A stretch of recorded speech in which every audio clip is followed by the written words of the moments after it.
let's get started. What do you say, everybody, with the top stories right here on Fox News Now? I like to do these each and every day if possible. Sometimes breaking news, though, doesn't quite permit that. Okay, so let's get started with business briefs, business news, especially around the holidays. You never know what all these companies are doing. It's the biggest shopping day of the year, rivaling Black Friday. Tomorrow is Super Saturday, also known as Panic Saturday because it's the last Saturday before Christmas. This year, it's the day before the first night of Hanukkah. About 147.8 million people plan to take advantage of Super Saturday sales and extended store hours. That, according to the National Retail Federation. Look for extended store hours at Apple, Best Buy, Macy's, Target, and more. Meanwhile, Chipotle Mexican Grill testing a different design for its restaurants as its digital business keeps growing. Restaurants in Chicago, Cincinnati, Phoenix, Newport Beach, and San Diego will all be part of the test. It will cover a variety of types of restaurants, including an urban storefront and a standalone location with a Chipotle lane. It's drive-through lanes for digital orders. And Apple wading deeper into its streaming TV service. The company earlier this year, now it's exploring the possibility of a deal with MGM and the Pac-12 Collegiate Athletic Conference. The deal with MGM would immediately add big titles, including the James Bond franchise, Fargo, and Silence of the Lamb. For more, log into the all-new foxbusiness.com. In New York, I'm Jerry Willis. All right, Jerry, thanks so much for filling in for Tracy Carrasco. Here's a live look at what we call the Valley of the Sun for a reason. This is the Loop 202 at McClintock, the Red Mountain Freeway. Remember, I told you, depending on what side of the 202 you're on, it's either called Red Mountain or Santan. North side, you're on the Red Mountain. South side, you are on the Santan portion of the Loop 202. And a lot of people are believing that tomorrow is going to be the day that the 202 expansion is going to open. So it will link the I-10 kind of in the South Tempe area, Ahwatukee border with Chandler on the south side of South Mountain, all the way to the west side of the valley on I-10. So this is huge news for us, everybody. The project actually completed several years early due to a private-public partnership. We're hearing the first of its kind here in constructing a freeway in Phoenix, Arizona. So there you go. You're right by Tempe Town Lake on the left middle-hand side of the screen there. And this is one of my favorite ADOT cameras to show you. By the way, ADOT stands for the Arizona Department of Transportation. If I ever forget to tell you exactly where this is camera-wise, you can always count on the top middle-hand side of your screen to tell you exactly where it's at. So again, hope you all are having a fabulous day. A happy Friday indeed. We're continuing on with some top stories. Okay, this question I have to ask you all. Have you ever re-gifted? The reason I'm asking is because it turns out the practice is no longer taboo. And when you re-gift, is it like a new gift that somebody gives you that you just don't want anymore? Or is it something perhaps that you have used and then you say, hey, this person can still get some use out of it? Let's get this conversation going. There's 1,197 of you watching. Let's all chat. Let's see the chat fly. That'd be fun.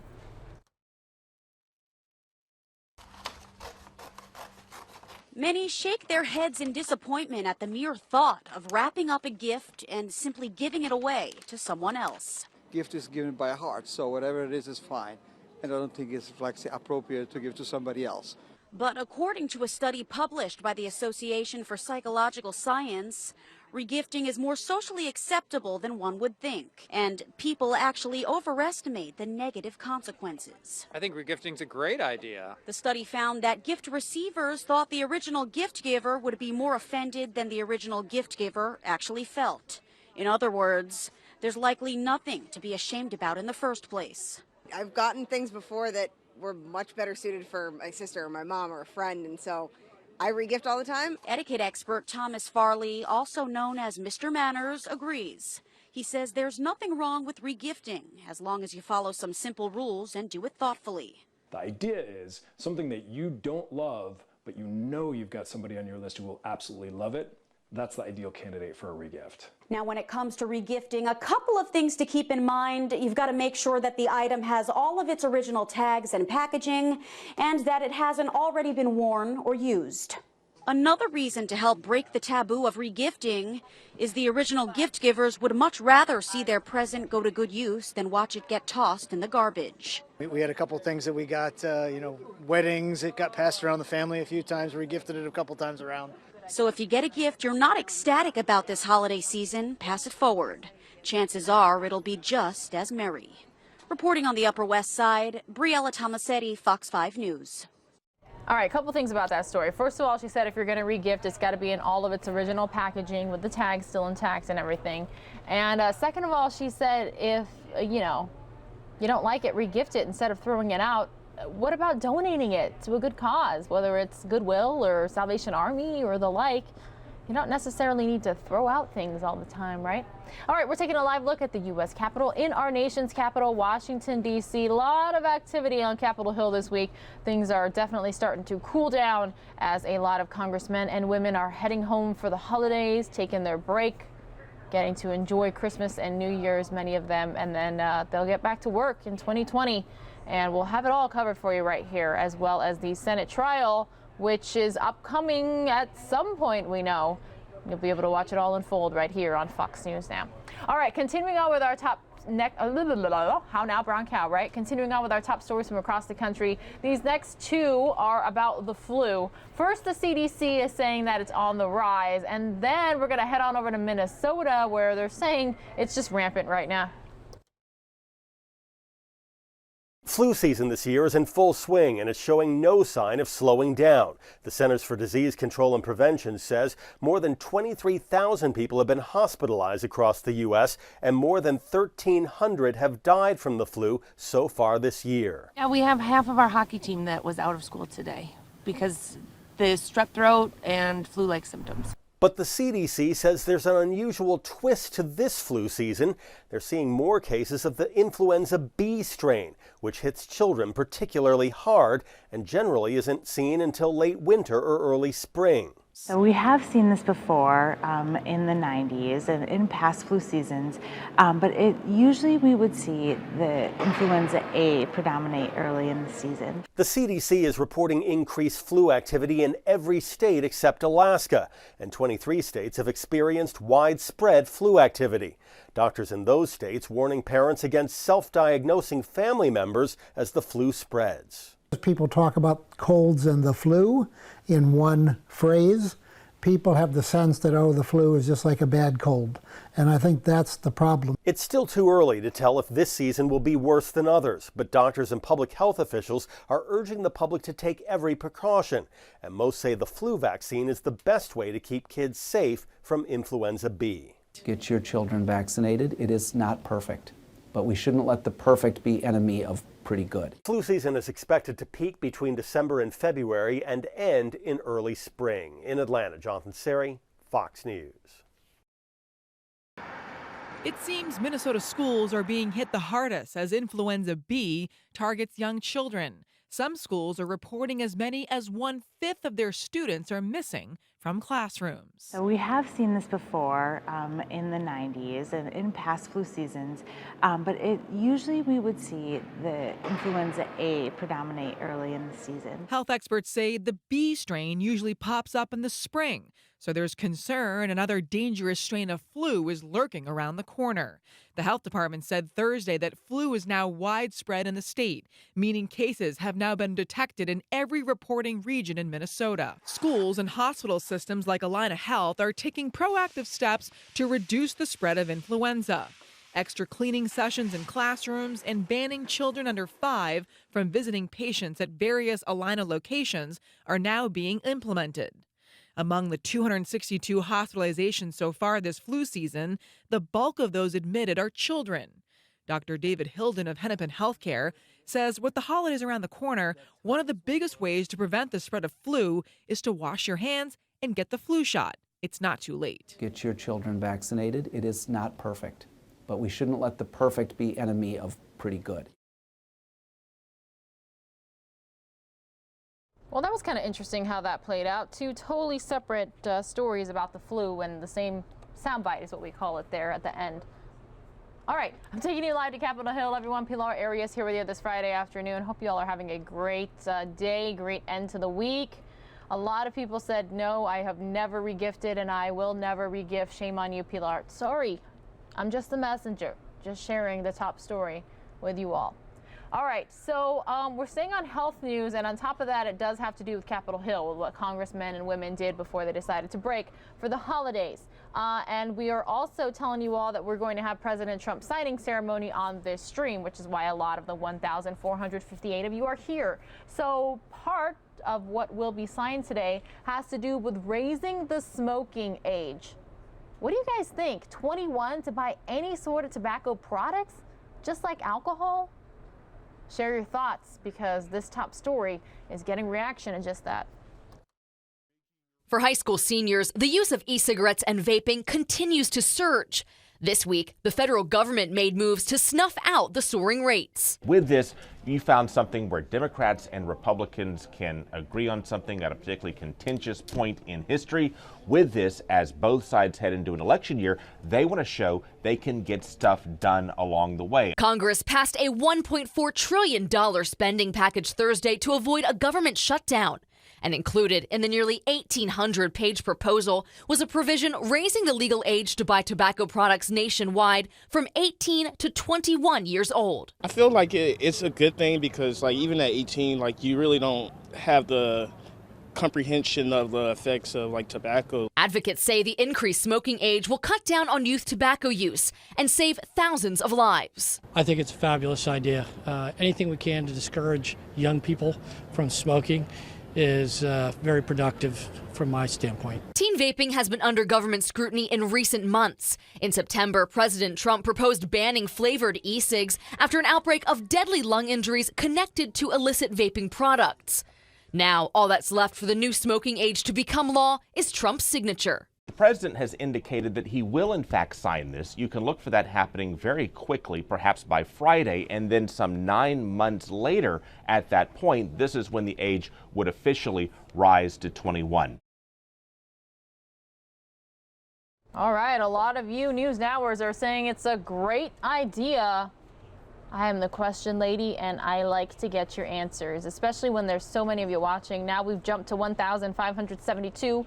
It's all about engagement here and discussion. We like to hear your thoughts. That's what the chat is for. I was going to say top chat, but the live chat right here on YouTube. Again, thank you so much for watching Fox News Now. If you are not yet a subscriber, please become one. And I keep coming back to this live picture here from our South Mountain Tower Cam, everyone, because it's absolutely gorgeous outside right now in Phoenix, Arizona. What a wonderful way to wrap up a week for a lot of people as they prepare to, you know, do all that wrapping, finish up shopping, perhaps do some baking, some cooking. You know, it's the holiday season. Regardless of which holiday you celebrate, a lot of people are just in the perfect type of mood right now, and this wonderful weather doesn't hurt it one bit. I know Christy Larson had showed you our 10-day earlier, and I'm trying to get it again, and for some reason I can't. I'm trying here, but it's not coming up.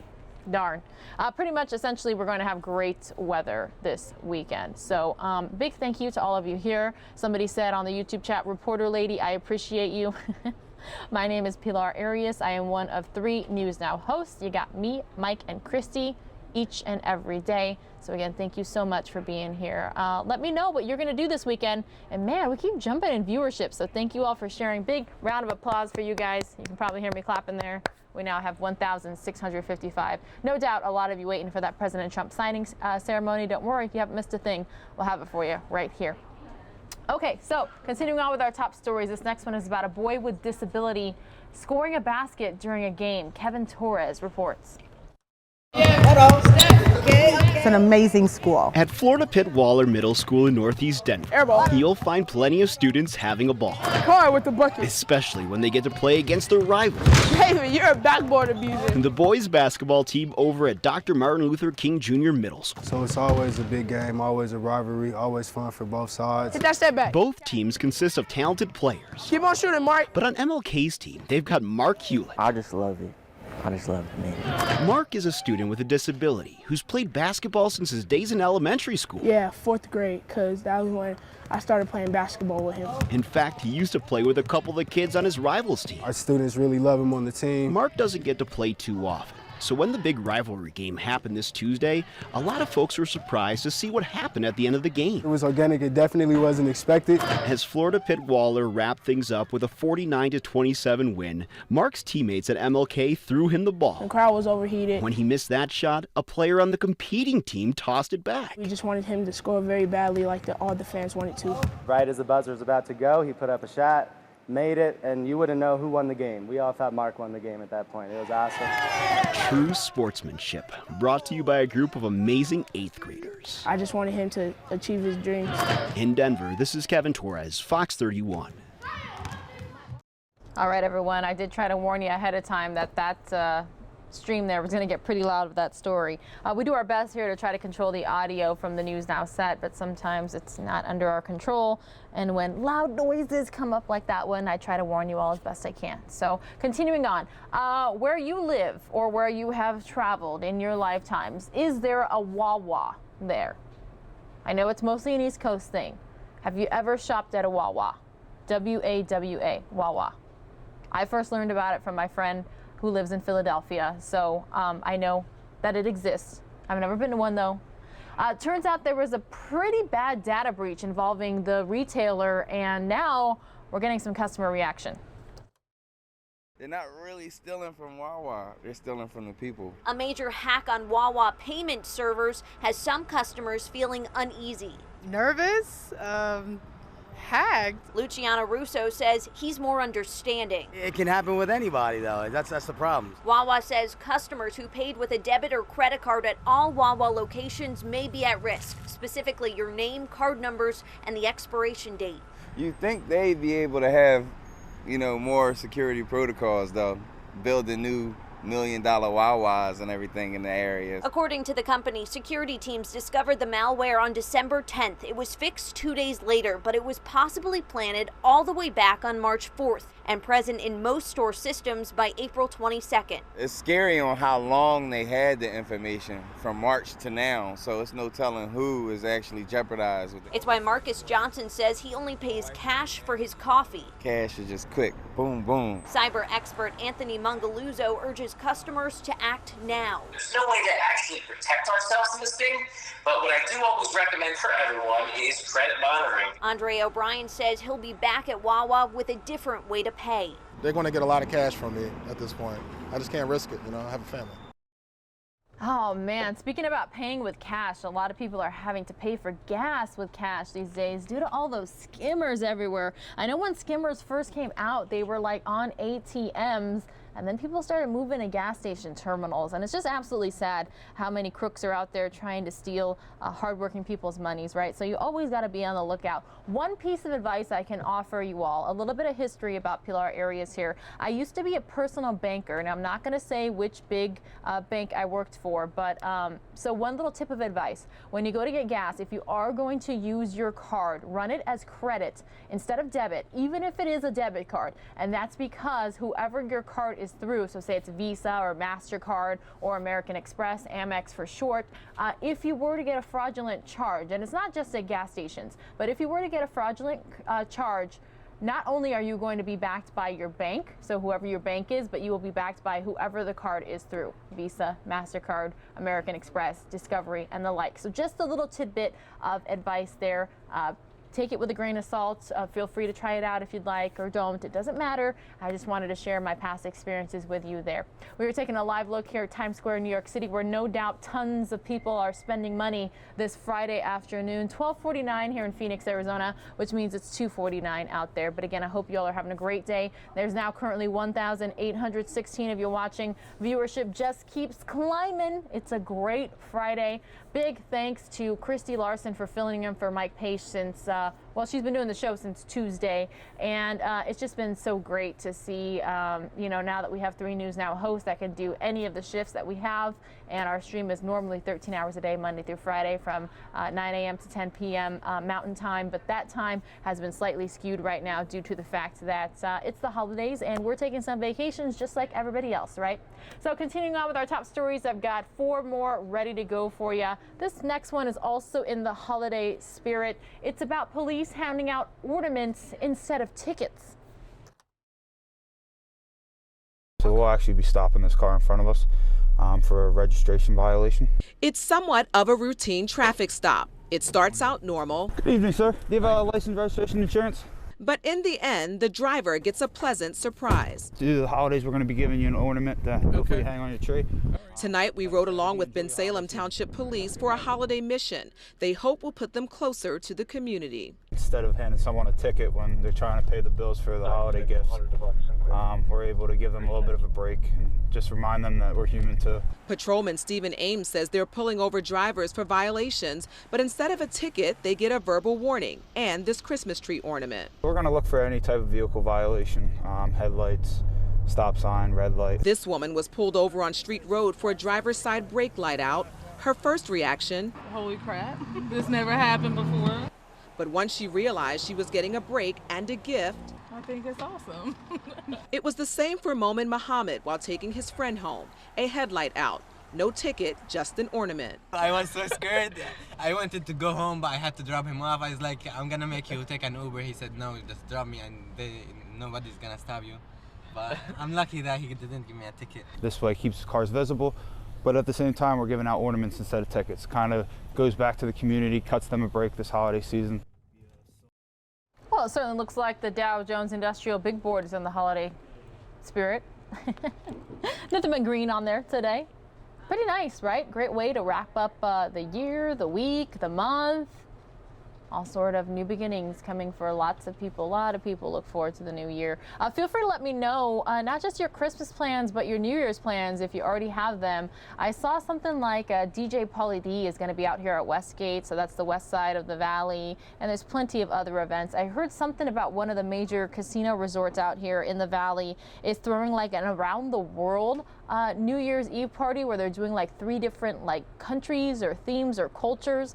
It looked pretty cool. Regardless, I'm normally one of those people who just sits at home all cuddled up on New Year's Eve into New Year's Day. And, you know, for a lot of us, we got to work, right?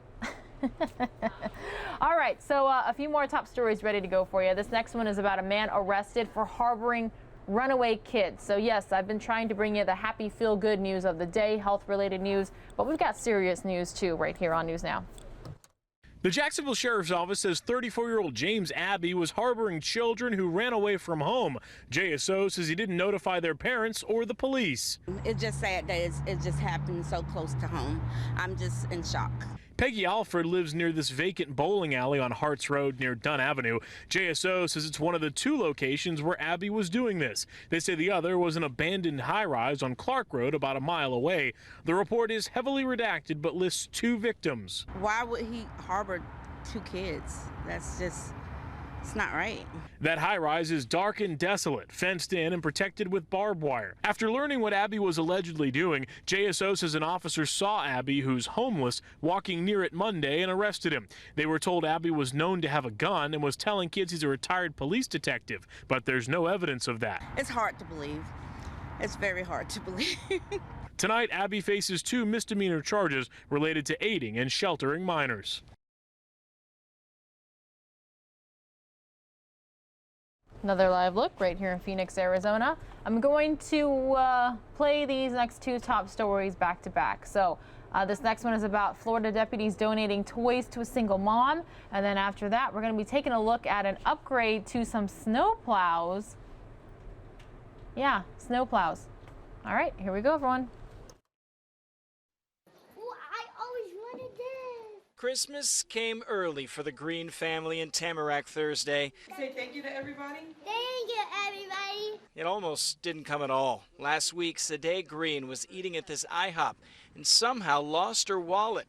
She found it a day later, but the $400 she had inside to buy her daughter's Christmas presents were gone. So were you thinking, there goes Christmas? There goes Christmas, yes, because like my food money, everything was in the wallet. She called the Broward Sheriff's Office. Deputy Michael Ryan and Sergeant Matt Herbert responded. Her heart was broken. When she was telling us that, like, what am I going to do? You know, what am I going to do for my kids? Instantly, the deputies' hearts went out to this woman, single mother, 3 young girls, all of her shopping money in that wallet. They got the station together and said, we're going to make sure this family has a Christmas. And I thought, what can we do to, assist a member of our community what can we do to help this person, to help her children. Turns out the whole Tamarac district wanted to get involved. In less than a week, they covered several tables with toys. Community service aide Barry Burhow even bought a bike for the oldest girl. It's really more of a season for giving, and for everything that you give, you'll receive twofold. Threefold in this case. 3 little girls with a lot to smile about. I appreciate it. I love everything. They love everything. And I mean, donuts on me next week.